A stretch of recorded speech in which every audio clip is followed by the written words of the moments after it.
Om Sadashivat Samarambam Shankaracharya Madhyamam Asmadacharya Paryantam Vande Guru Param Ishvaro Guratmechi Moti Veda Vibhagine Vyomabda Vyapta Dehaya Dakshinamurtaye Namaha Tavavedanta Siddhanta Gocharam Tamagocharam Govindam Paramanandam Satguru Pranatoshmaham Om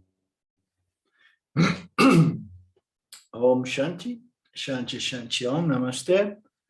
Welcome, my good friends, to our Monday satsang on Panchadasi. We have seen last week the verse 12, which says that it is true that the sheets are experienced, and in their absence there is no experience of objects, but consider the witness of nothing. So, do you remember that? Excuse me. Yes, Arlindo, I think last week we even did verse 13, but I may be wrong.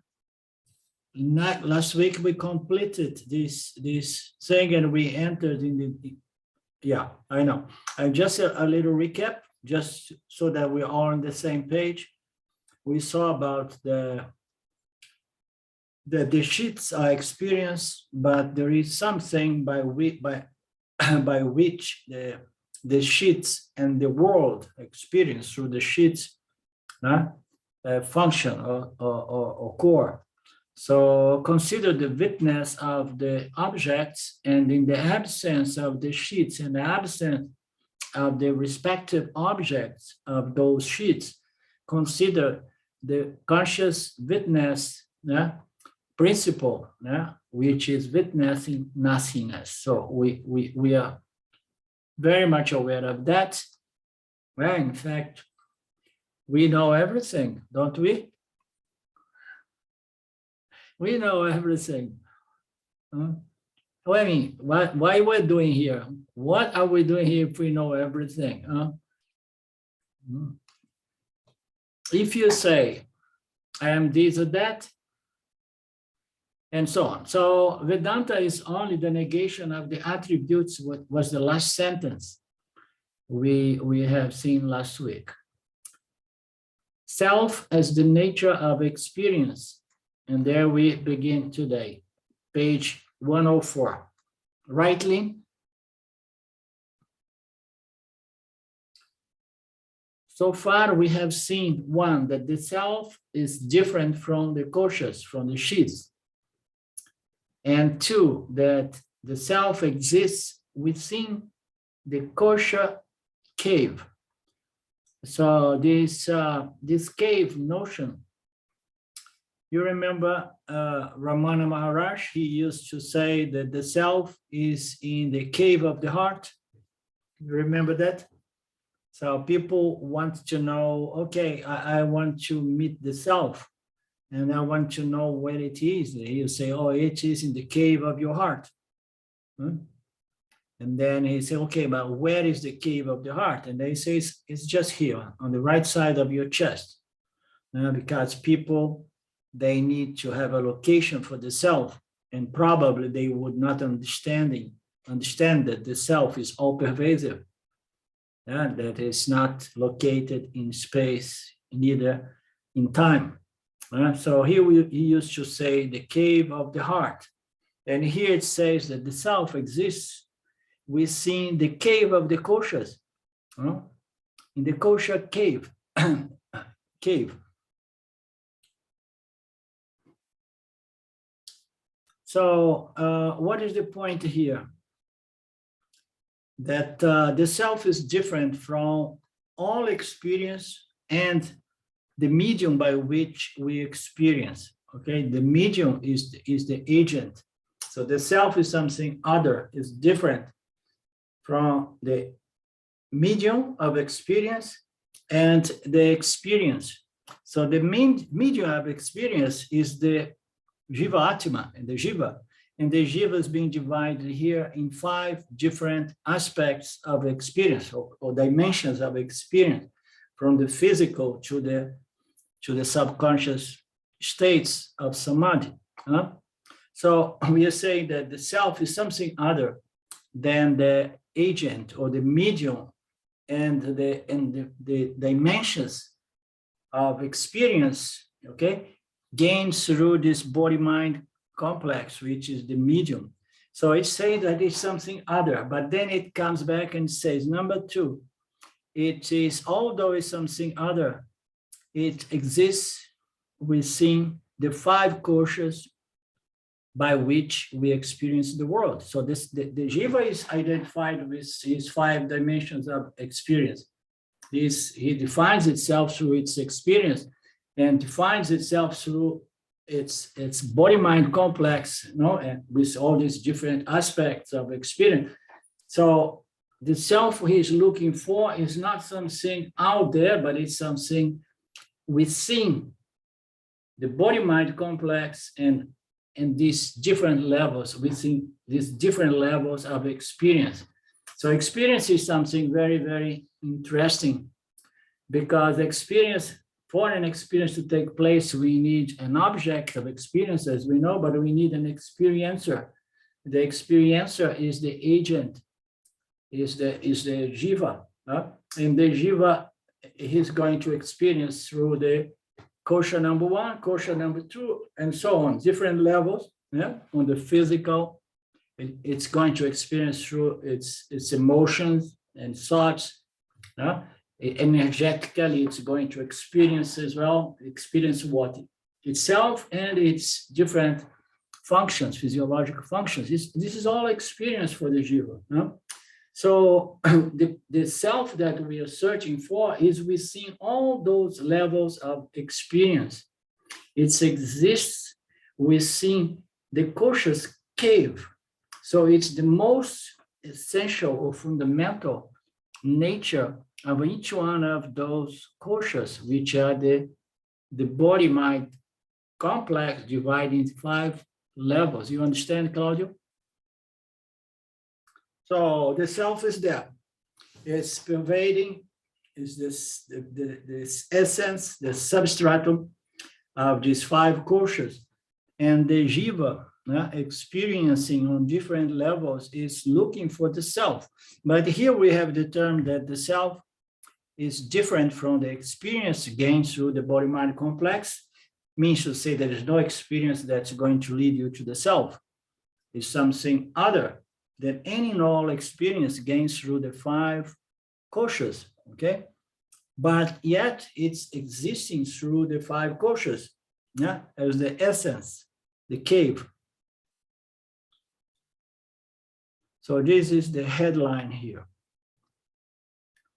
And then the verse 13, it says that because awareness or consciousness is the essence of experience, it cannot be an object of experience. So consciousness is the essence of experience. Again, so for experience to take place, we need the experiencer, Jiva, the object of experience, and then we need to look for the essence of the Jiva, which is the essence that makes experience possible. Consciousness is the essence of experience because there is no object of experience that can be experienced without the subject. And then the subject appears as the body-mind complex, and then Vedanta comes and says, no, the essence of the experience is not the body-mind complex. The body-mind complex is another factor, that brings about an experience, but it requires consciousness. Consciousness is the real essence of any and all experience, without which there is no experience.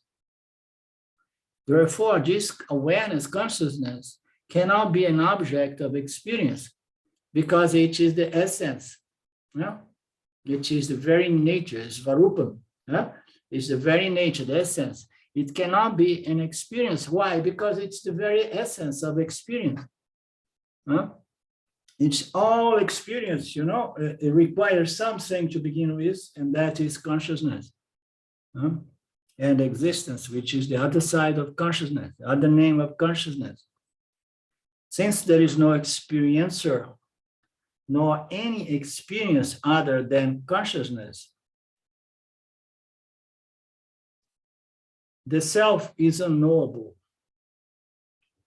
So since there is no experiencer, nor any experience other than consciousness itself, the self is unknowable. So there is only consciousness. Consciousness is the nature of oneness or non-dualness, okay? So there is nothing other than consciousness. But yet we have this phenomenon in this apparent order in which we live and we experience. We have this phenomenon called experience. But it's saying there is no experiencer and there is any experience other than consciousness itself. So, and then what is the logical conclusion here? We experience something, and then the Upanishad says that there are no experiencer and no experience because it's all consciousness. And then since we experience something, and then the Upanishad says, okay, and then let's say that it's the self experiencing itself, okay? The self is experiencing itself, and it appears as what? The experiencer and the experience. But here it's saying there is no experiencer and no experience other than consciousness. Other than it, the self is unknowable, and then it concludes, therefore, the self is unknowable because everything is consciousness. There is no experiencer that can experience consciousness. All is consciousness. Therefore, the self is unknowable. And then the verse continues to say, but it's not because it does not exist, but because it cannot be objectified. So when we look into duality, we need the subject-object duality, okay? So in Mithya, in this apparent order of reality, in which we know that I'm experiencing something, we need this fundamental duality, which is subject-object. So now, consciousness is not really something that can be known. But when we say that, we mean to say it cannot be known objectively, okay? Okay, if it cannot be known objectively, it means it does not really exist. And then the scripture comes and says, no, it's not because it does not exist, but because it cannot be objectified. And the conclusion and the answer is very simple, and we all know, is because consciousness is the nature of the subject, the essential nature, is the essence of the knower, is the essence of the experiencer, okay? So there is consciousness as the very essence, and therefore the essence cannot turn itself into an object because it is the essence, the nature of the subject. So how can we know it if it cannot be objectified as this or that, this object, this experience, this is the experience of consciousness, this is the self, okay? Since it cannot be objectified, yet it does exist, yet it can be known. Because here it says the self then is unknowable. This word is very, very intriguing because it is unknowable. And we hear it again and again. The self is that which cannot be known. And then a lot of people is left in a limbo, kind of saying, okay, and then the real deal here is not knowing, right? The real deal here is not knowing. So have you heard about that? People pretend, I don't know anything, I don't know anything because, I am the self. So the self is unknowable, but not that the jiva cannot know the self. The jiva not only can, but must know the self because it's knowing oneself, okay? But it will never know oneself, the self, objectively in duality, because it is the substratum or the essence of duality. It's just the conscious existence in which experience take place, okay? And all this experience taking place within the self are nothing but the self, because this is all the self appearing as the subject-object duality, which makes experience possible within, but within this order of reality, which is an appearance, mithya, as we know. And then it carries on to say it is always experienced because it reveals itself by itself. So you remember that the self is often presented, and I think that here it's going to be, the teaching is going to go into define the self as the illuminator, the absolute illuminator, the light that illumines and reveals things. So it is the ultimate knower. So here it says that it is always experienced by whom? By the poor jiva. Why? Because it reveals itself by itself.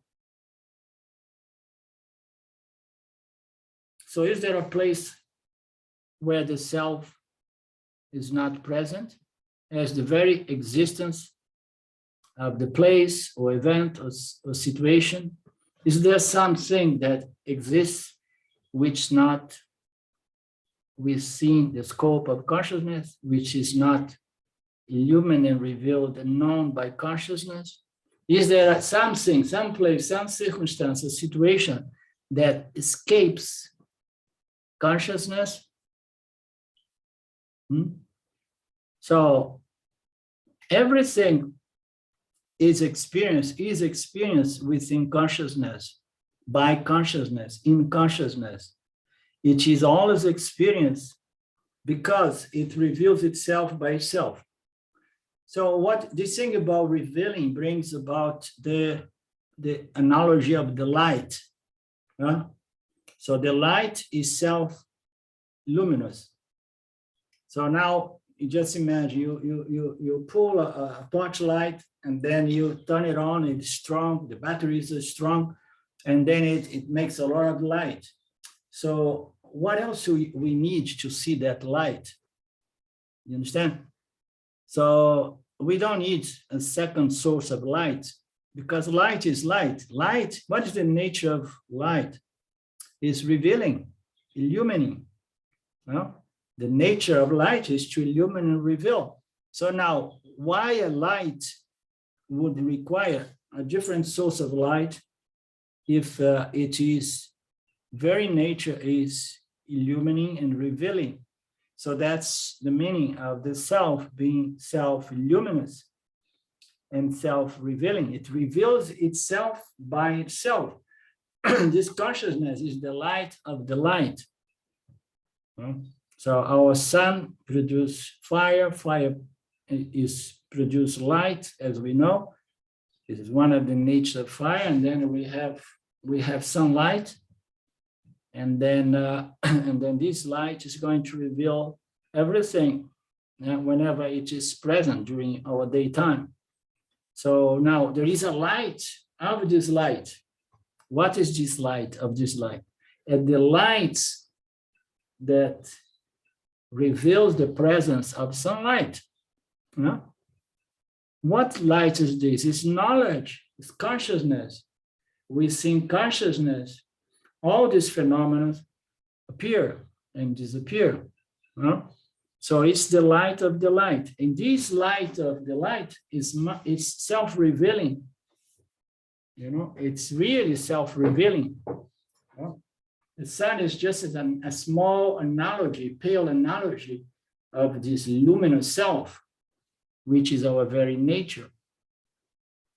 So this consciousness is always experienced. Why? Because it shines at all times. There is nothing that escapes this consciousness. Everything happens within consciousness. All realms, all locus, any kind of experience, mystical or mundane experience, everything is happening where? In consciousness. Huh?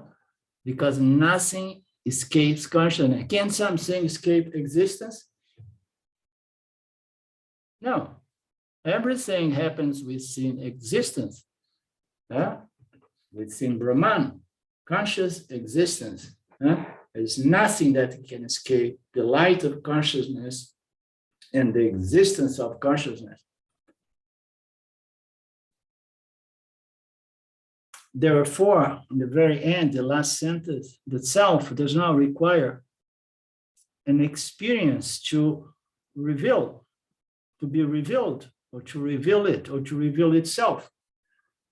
So the jiva, it tends to believe that I need an experience of the self, as we know. This is something that is a hardwired kind of tendency, that survives up to the very last moment. Okay, I trust Vedanta, I trust the Upanishads and everything, but still, I need to experience it to be sure that this is not only philosophy. So the jiva wants to experience the self, but the self does not require any experience to reveal itself, because it's self-revealing. So we need an experience. Oh, yes, wow, I felt, I heard, I have seen it in my visions. Okay, I had incredible experience, and I'm sure that was the self. And now the self was present as an experience in the mind of the jiva. And then, okay, what has revealed the self? Was conscious existence. And that self was not the self, but it was an object happening within consciousness, within the self. So it does not require any experience to reveal itself, because it's the essence of experience, is the nature, the substratum of every experience is the self that reveals everything. This consciousness does not require any experience to prove itself or to reveal itself, because it is the light of the Illuminator, and any and all experience, are going to be revealed by consciousness, which is always present. Consciousness has to be first, and then we have a revealing experience of the self, a mystical experience that I say, this is the self. Self was there before consciousness, and then came this epiphany, and then within consciousness, this has happened. And then I say, okay, now finally the self was revealed to me. No, that's not the way that self-revelation takes place. Self-revelation is when I say, oh my God, this too was just another delusion. I am the light in which all delusions come and go, come and disappear. You understand? What is the delusion? The notion that I may be able to experience myself. We experience ourselves all the time, but not in that sense. We experience ourselves as the essence of all experiences, as consciousness, the light in which, everything takes place. How are you doing, Claudio? How are your tamas level today? Better than the other time, but it's always hard for me. Are you still in Spain, or you are back in Italy? No, I'm in Italy. I'm in Italy here now. Okie dokie. From this verse on, Vidyaranya reveals the fact that consciousness is the I myself. This verse of pure self-knowledge. The word I is the dearest, most used word in existence. It always refers to the self, I myself, limitless, non-dual, actionless, ordinary awareness. So it does always refer to I, but it takes quite a journey to understand our true nature as limitless, non-dual, actionless consciousness. Very few people really understand that. And the reason why that I'm always experiencing myself, and everybody refers to the self as the most dearest and intimate thing, is that there is only one self. Okay, the word I is the dearest, most used. It always refers to the self, and because there is only one self. So what is the difference between the self when I say I myself and Claudio when he says I myself? So we are all experts in self-knowledge. We know that there is only one self. And then Claudio may come back and say, yes, but I am younger, stronger, and smarter than you, Arlindo. I'm a better self. I'm a better self. No, there is only one self. Many body-mind complex, but only one self. And it always refers to itself as I. So there are so many I's, but there is no actual difference in these I's. Once we understand the real meaning of this word, I.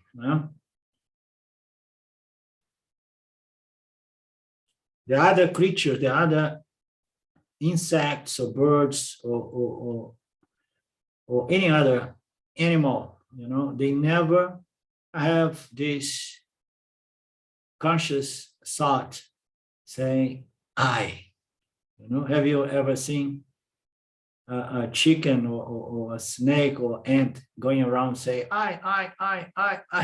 No, they don't know. They don't have this conscious vritti that says I myself. You understand? So this is the privilege of being a human being. We have this thought, I myself. So what is the big thing about I myself? Is that I am the self. Well, we say I myself until we understand I am the self, the only self there is. So it does not happen to the other creatures out there. There is only one self, but the jiva, under the spell of Maya, thinks it refers to the body-mind complex, which is the configuration of the body-mind, the attributes, the kosa, the sheets, the different experience, the tendencies, the feelings, the actions, anything by which I define myself, even my food body, all the thoughts, emotions, everything. When we say I, the jiva under the spell of avidya, immediate attach the I to some of those 5 different levels of experience. I, the physical I, the energetic I, the feelings, emotions, and thoughts I, the intellect, and I, the bliss I experience. So this is a video. We transfer the I, we transfer the self to these attributes, to these products. If the self is informed that the self is bliss, so let's go direct to the jiva. If the jiva is informed that the I myself is bliss and that it can experience bliss, if it transcends the body and mind, it will do action for transcendence. Yeah. So this goes for the jiva in the spiritual world. So if the jiva, after doing years and years of meditation, trying to calm down the mind and the body, and diminish the level of suffering, emotional suffering, doing a lot of effort to become a little more pure. And then it comes to a point that the jiva is informed that the self is also of the nature of bliss. And then immediately the jiva say, okay, there we go. So now sign me in because I'm here for the experience of bliss. I want to have this joy. If that is my nature, and then I want to experience it, and then immediately it projects that the bliss is an experience rather than its limitless nature, and then it start doing a lot of action to experience this object called peace and bliss, not knowing that only the knowledge, this is my very nature, can solve this problem. Okay, so it got informed that the self that you were saying, I, myself, and I'm searching for the self is of a nature of bliss, and that this bliss can be experienced. And then there is another piece there that we often hear in the spiritual world. But first you need to transcend the body and the ego and the mind. Okay? And then immediately Jiva is going to say, okay, sign me in, tell me what do I need to do. No? And then it will begin doing actions, because there will be a lot of people, a lot of fools out there leading other fools saying, yes, you need to do this and this and this to transcend the ego, to transcend the mind, to transcend the emotions and everything. So it will do actions for transcendence. And it will not discriminate unless we come to Vedanta. We have the punya, spiritual punya that brings us to Vedanta. And then finally enough, it says, I don't do anything, take it easy, relax, and begin studying, reflecting, and contemplating until you discriminate the real I from the superimposed eyes. Okay? Otherwise, one feels always like, oh my God, there are a lot of me's inside me, because there are different levels of experience by which I define myself. In one moment, I feel like, oh yeah, I'm a this smart and peaceful person. And then comes my wife, push my butt, and I say, oh my God, I'm this nasty, irritable older man. You understand? So there will be all kinds of inputs to define this I. So you need to discriminate the real I from all these different levels of experience by which we superimpose on the I. The I is this, the I is that, the I is fat, the I is skinny, the I is young, the I is old, the I is smart, the I is stupid, and so on. So we need to discriminate, discern, contemplate. Taking the self to be an object is the most common obstacle to its bliss, its happiness. So taking the self to be an object is the very obstacle, the most common obstacle to self-realization. And self-realization brings, what is self-realization, for example? And Claudio, what is the connection there between self-realization and experience of happiness? I think that self-realization is when you realize and you understand what is the self, what is Brahman, and then you ask me what is the happiness. You mean experiential happiness? Yeah. It's saying here that taking the self to be an object is the most common obstacle to be happy, to happiness, to bliss, to experience bliss. So what is the connection between self-recognition, self-realization, and happiness and bliss? But it is because when you think that the self is an object, you are sad when the object is not there. When the mind changes, for example, you are sad if you think that the self is an object. And if you understand the self, you know that even if your mind is not happy, Satchitananda is always there, actually. So when you realize this, you are not subject anymore to happiness or unhappiness. That's a good answer. That's a good answer. So take the self to be an object is the most common obstacle to self-knowledge, self-recognition. But here, self-recognition was presented as happiness, okay? Why the Yan is happy? So the Yan is happy because he understood that he is the self. The self is not out there. He heard that the self is the very source, the true source of bliss. He heard that. And then he said, okay, now I have to find the self. He looked for the self in those mental states. I am, and until one day he understood, I am that self. I am that. And then it understood that I am the self. And then this understand somehow brings about this experience of happiness, because self-recognition is happiness. And the happiness comes from the fact that not only I know that I am the self, but I know that the self is full, whole, and complete, is of the nature of Purna. Nothing is missing to me. There is nothing lacking, because I am consciousness. The mind is going to be lacking many things, experience several limitations, and in all levels, the body-mind is limited. But once we understand our true identity in consciousness, and consciousness is non-dual. In fact, everything is consciousness.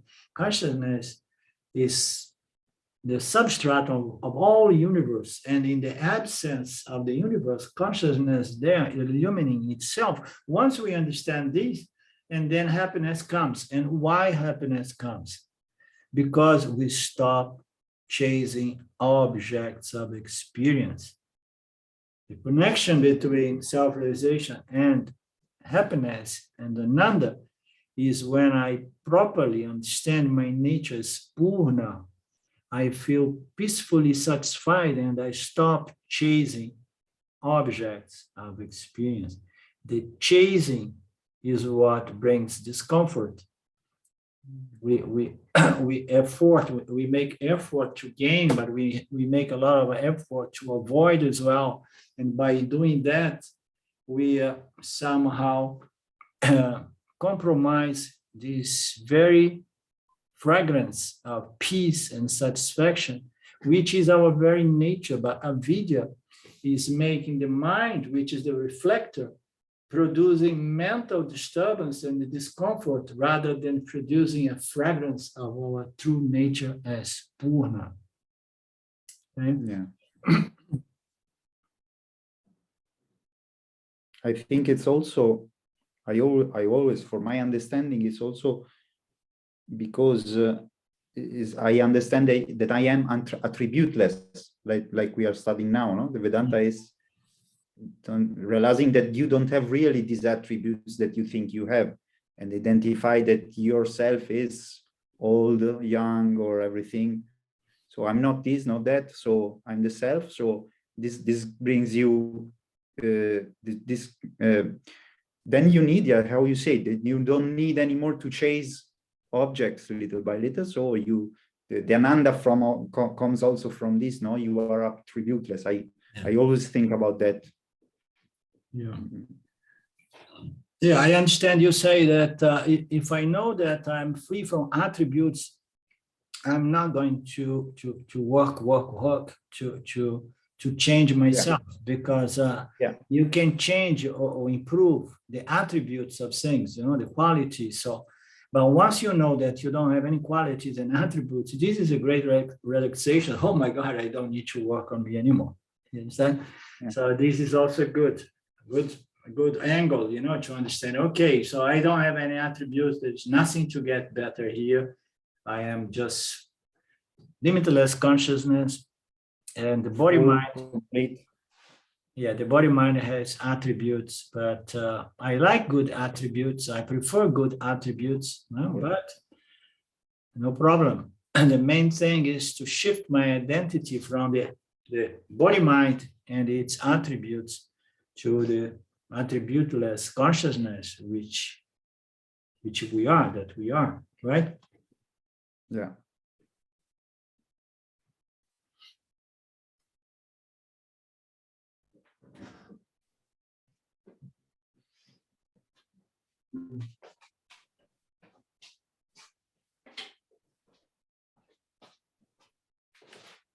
Taking the self to be is the common obstacle to its happiness. To experience the self, you need a second consciousness. If you want to experience consciousness, you would need a second consciousness, but there is no second consciousness. So there is no experiential solution. Very simple. Consciousness is of the nature of oneness or non-dualness. There is only one consciousness, and we have been verifying this again and again, following the logical Vedanta.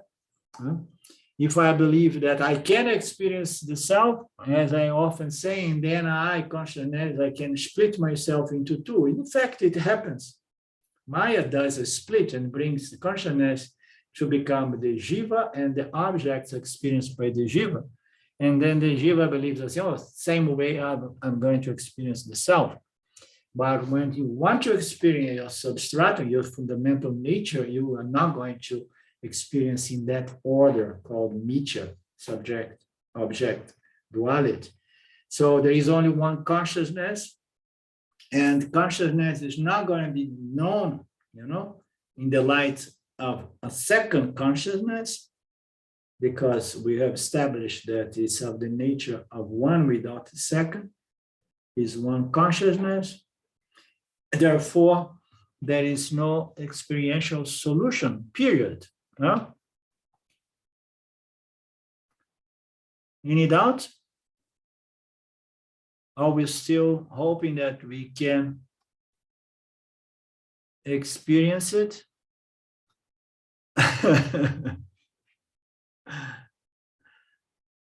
Yes, we can, as my own self. The light of the Illuminator, that which is never showing in the picture, the eye that sees everything but is never seen in the scene.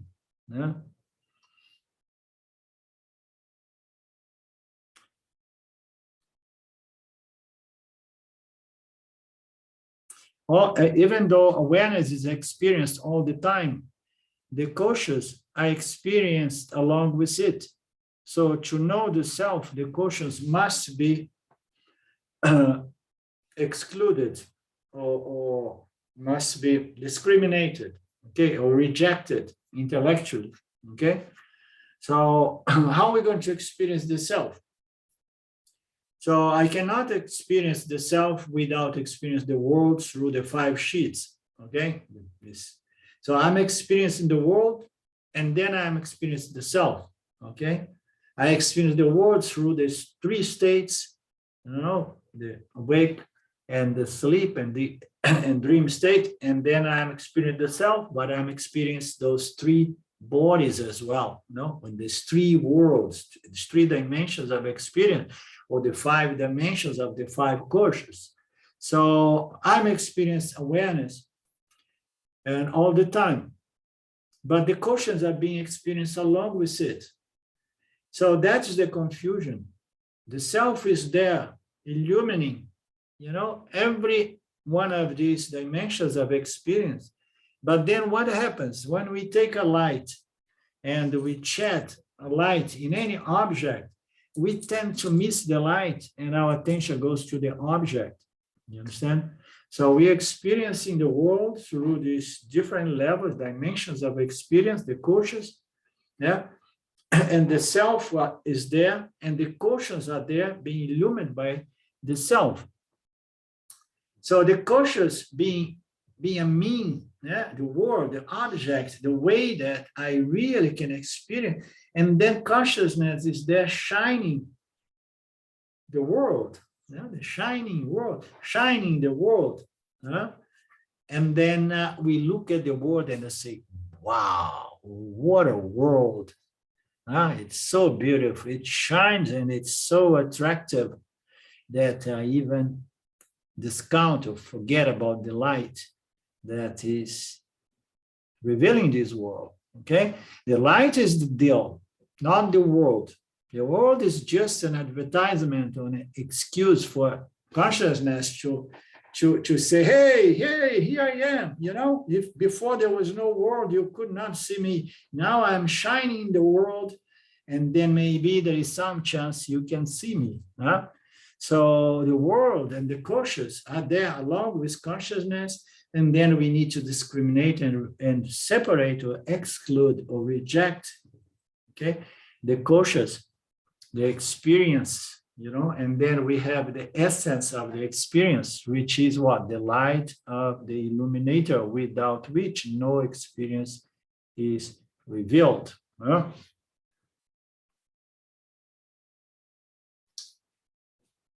During the perception of an object, light is assumed even though it may not be consciously acknowledged. It does its job. There is no need for a second light to illuminate the first light. So any light, any object is revealed by light. And as we have already seen in numerous times, so we may acknowledge light, but more often than not, we discount the light. But life is there doing its job.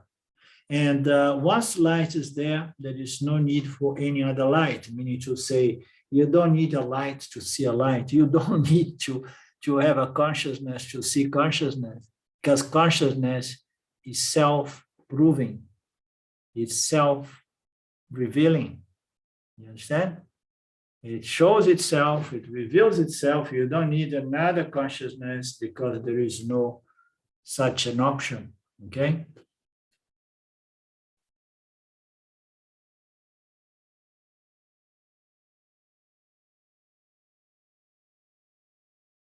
So to experience ourselves, we do not need a second consciousness, or we do not need an experience of consciousness.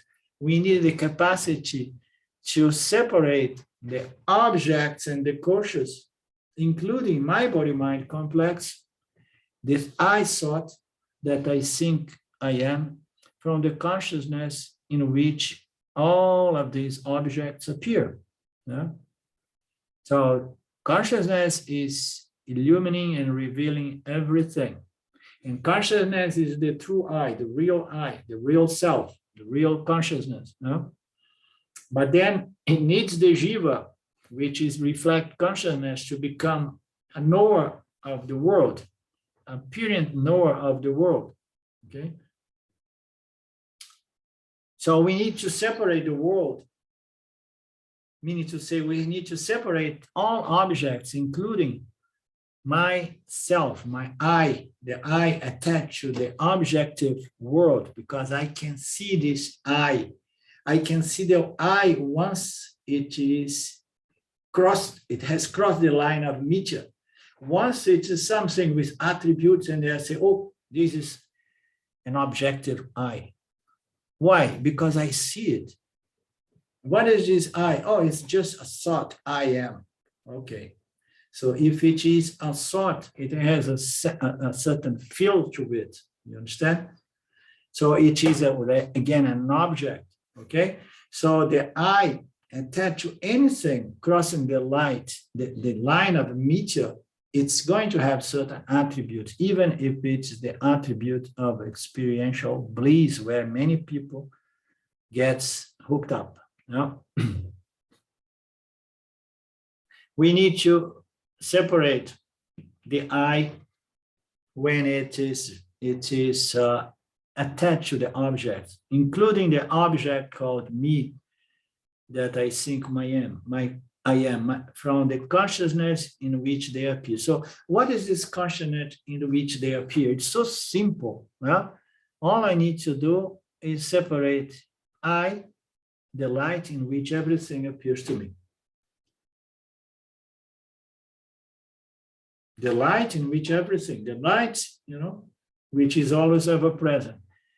So the light cannot be seen because it's the ultimate seer. We remember that in Drisha, we studied Drisha. The consciousness, the real I cannot be seen, is the absolute seer. So everything that can be seen is the I with attributes, which is my second nature. And I'm separating my true nature from my second nature. Why I'm doing that? Because this confusion of mixing up consciousness with the experience and with the aspects of the experiencer, okay, has made this confusion. And then I superimpose the limiting attribute, the limiting adjunct called the body-mind construct to the self. And then I, the self, free, independent, and limitless, I begin feeling limited and incomplete because I have allowed the attributes of my inferior nature as I myself pollute or superimpose itself on my true self. It's all about discriminating, understanding, and remembering it again and again. Remember it. I am free. I am free. I am free. When we used to be with Papaji, everybody used to like to sit with Papaji to declare that they were free. They used to sit and then look at Papaji, and then they would have a small epiphany, and then they would say, I'm free, I'm free, I'm free. And then many songs were made around this, I am free, I'm free, I'm free. So what is this, I am free? So I am free from the attributes. I'm free from the possibility of going up and down, of change, of becoming better or worse. I'm free from everything that is a configuration of the energies. I am the substratum. The substratum is free from all sorts of limitations, spatial limitation, time limitation. I am free. I am the substratum. I am the only reality. I am non-dual consciousness, existent. This is the meaning I am free.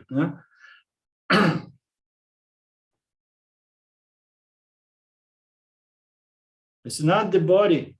It's not the mind. The mind is never going to be free. When people, I remember very well, most people would sit in front of Papaji and say, I'm free, Papaji, I'm free, Papaji, I'm free. And then in most cases, people were believing that the mind now is free or the body is free, or no, I am free as consciousness.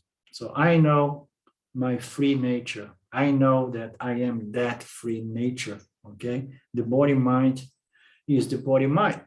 But then the body-mind, understanding its true nature, it somehow, it receives a certain bonus. The mind is properly resolved, and it experiences the fragrance which belongs to its true nature as free, limitless consciousness, that which is never impacted by the attributes superimposed by Maya.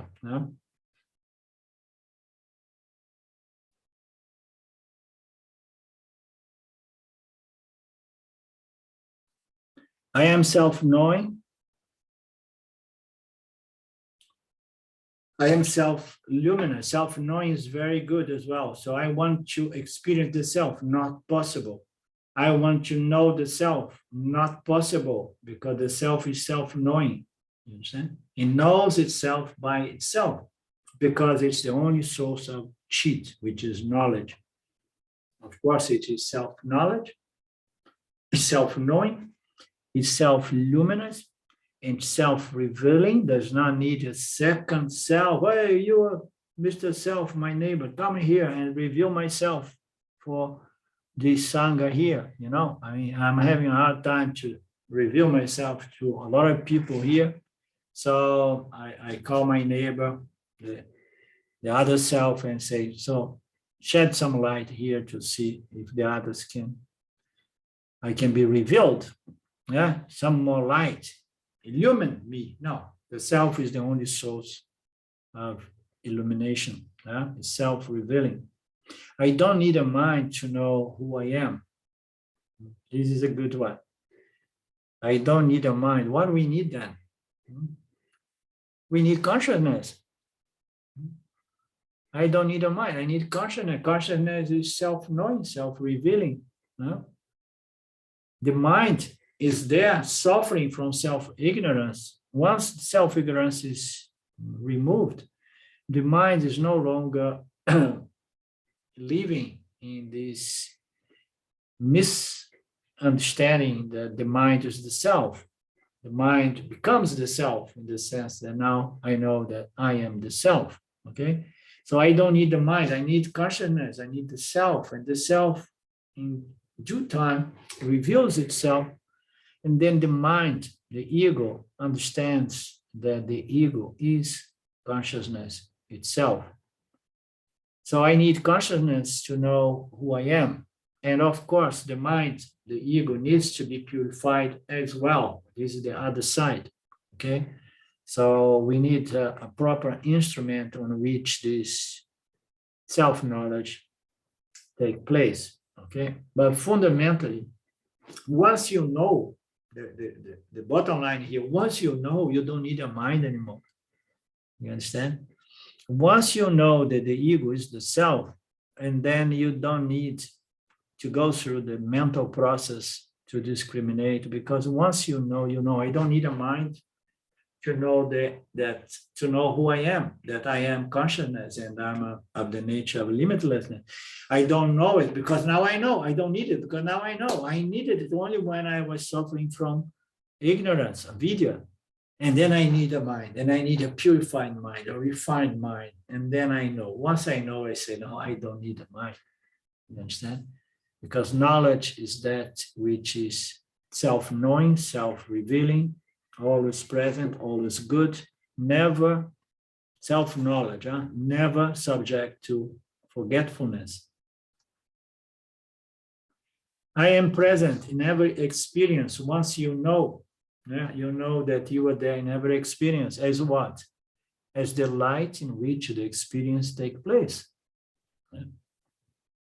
You are there as the consciousness in which the experience takes place. And then you have to be there and oh, there is an experience and there is the light here. Once I know that I am the light, okay, and the experience takes place within me, but cannot affect me. But if I take myself to be the experiencer agent, and then the experience affects me, and then I have to make a decision, smart decision, say, no, I take my true nature, I claim my true nature as consciousness, okay? And then I see the experiencing agent and the experience happening within me without affecting me. So this is claiming my true identity, as consciousness. I am present in every experience. And therefore, I am beyond experience, just like existence. So I am present, revealing every experience. No experience escapes myself as consciousness. And therefore, I am something other than experience, although I am the essence of the experience, and there is no experience without me. I am something other than experience or beyond experience. And the same is my nature as existence, which is presence within every object. Every inert object exists because I exist. I am, therefore, all is. You remember that statement of Nisargadatta Maharaj? I am, therefore, all is. I guess it's a Upanishadic statement that somehow Nisargadatta used to say.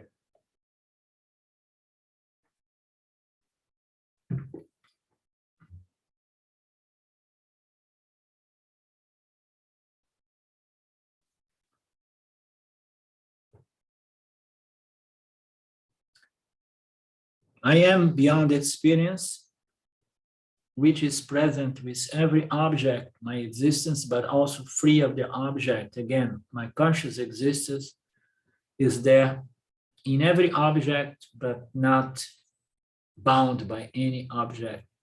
No object bounds my existence. They exist within my existence, but they don't bound me.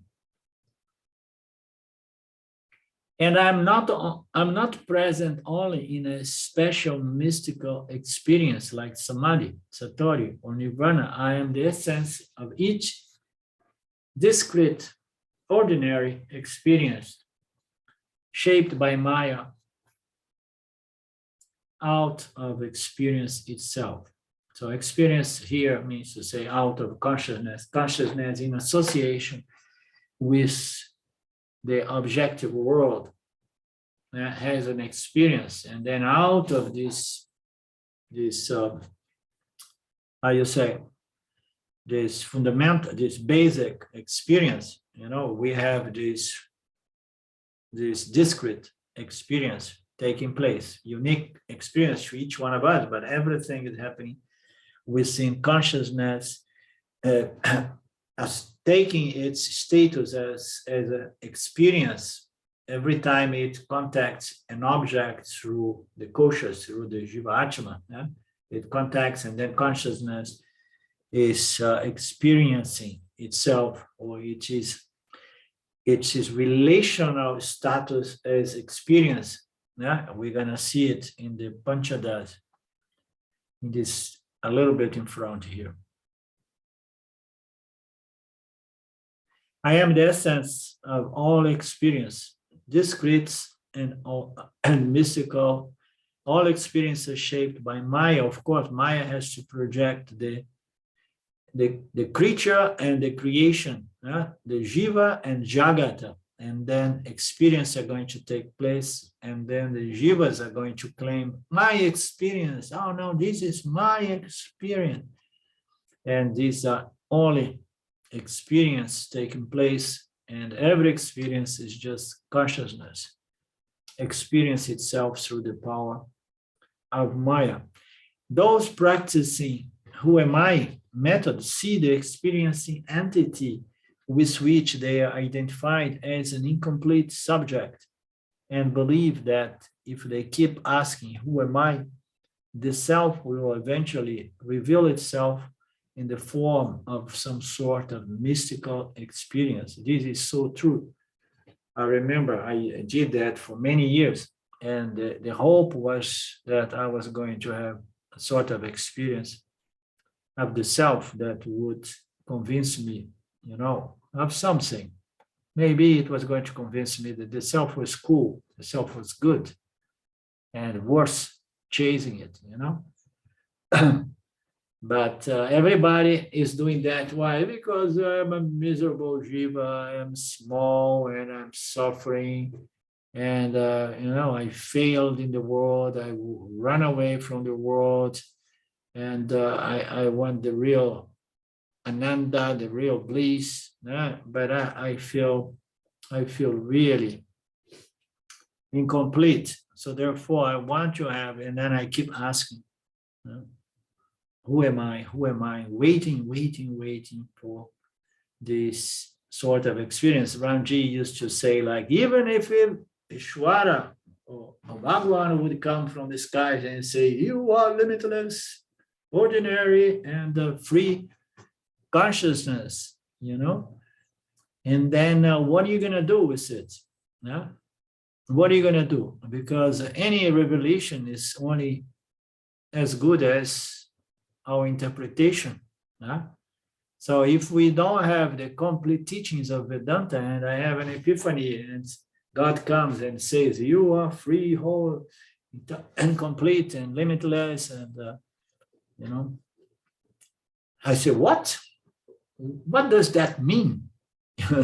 What does that mean without the teachings, you know? It means very little, you know? Unless I have already the knowledge in the causal body, just waiting to, you know, to pop into the conscious mind through a certain experience or epiphany. When the self, under the spell of avidya, experience something, it's actually experience itself, but it thinks it is experiencing an object.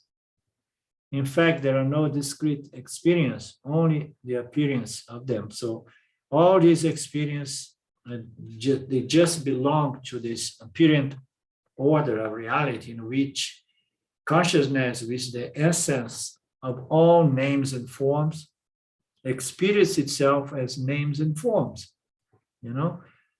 It's like the clay, the nature, the substantial nature of all objects of clay is going to experience itself through the objects. So there is only this experience, the self experience, appearing to experience itself by different namarupas, you know. There are no discrete experience, only appearance of names and forms and colors superimposed in consciousness. Okay.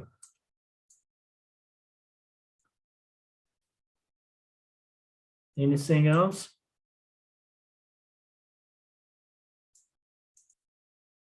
Huh? All is good? Okay, doc. Let me tell you, I'm Monday, early morning, I'm going to travel to go to meet a friend of mine who studies Vedanta with me here, and I'm going to go somewhere to do a medical procedure. And I won't be able to have our Drisha Viveka on this week, but I will do this early Thursday. And my friend who is a doctor says that it's very simple. And then I'm going to move to a hotel nearby to be in observation. And I'm going to have my laptop with me. If I feel in good shape, I will send a WhatsApp to you guys and see if you'd like to meet Friday. Okay, Friday, I should be in the hotel. And then if I feel okay, we could meet if you guys can and wish to. Okay, so you will hear from me about that. Om Purnamada Purnamidam Purnamudachyate Purnasya Purnamadaya Purname Vavachishate. Om Shanti Shanti Shanti. Thank you, Lord. Thank you, my friends. Namaste, namaskara. We meet soon again. Thank you. Thank you. Thank you, Lynn. Thank you, Mark. Thank you, Arlinda. Good luck with your operation or whatever. Thank you.